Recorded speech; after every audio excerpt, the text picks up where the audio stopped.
Befolkningen i Indien.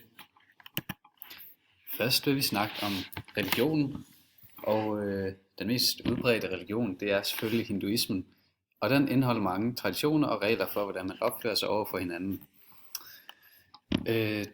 Nogle af de traditioner, som man har, det er, at når man bliver budt velkommen i et hjem, så skal man kysse fødderne på de ældre.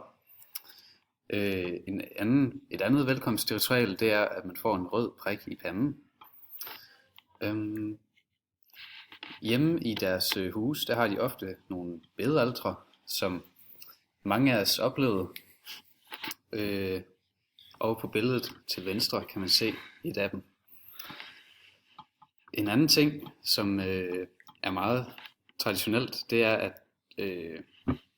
man ikke må have menstruation i templer, og man må heller ikke have sko på i templer.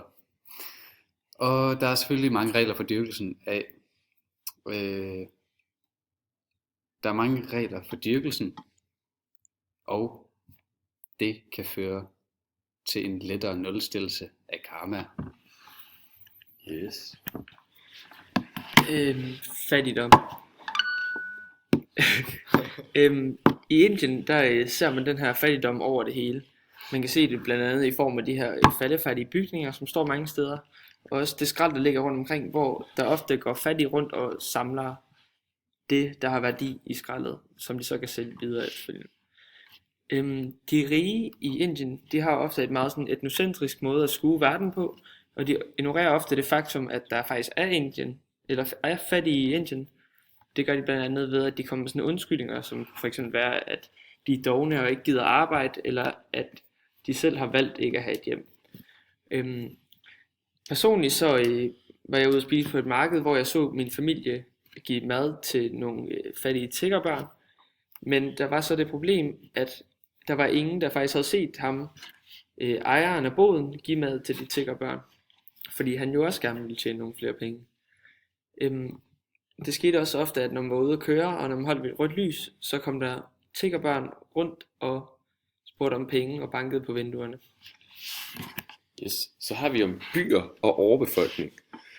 For det første, så var der exceptionelt mange lange køer i Indien, da vi var dernede. Og det var grundet deres demonisation af deres penge, hvor de havde valgt at udskifte de gamle 500.000 rupeesedler.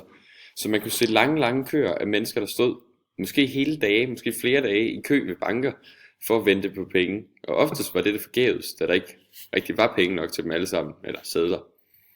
Man kan også se, at i byerne i Indien, der er der kæmpe skyskrabere for eksempel, som er deres egen lille by inde i byen, hvor man simpelthen skal lukkes ind af vagter. Her bor de mere velstillede indere.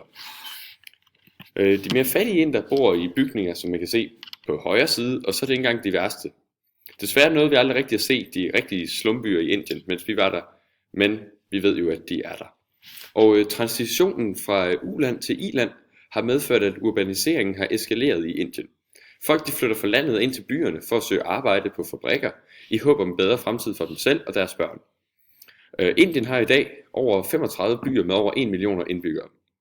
Dernede så en ting, vi personligt oplevede, det var trafikken i Delhi. Og det er jo en klassisk eksempel på, hvad der sker, når en by bliver overbefolket. Gaderne i Delhi var fyldt med biler, gående, cykler, rickshaws, alt med hjul eller ben var der. Og det var egentlig et stort kaos. Og det er en klar indikator på, hvor slemt det går med overbefolkningen. Ja. Og det indiske skolesystem, det er også meget anderledes end det danske. For i Indien, der har de ikke en folkeskole, men de går til gengæld i skole fra 0. til 13. klasse. Og det er heller ikke offentligt betalt. Så det er forældrene, der betaler for deres skolegang, eller dem selv. Så det gør også, at de tager med i skolen mere seriøst, og mange af dem bestemmer sig for i en meget tidlig alder, hvad de gerne vil være, når de bliver voksne.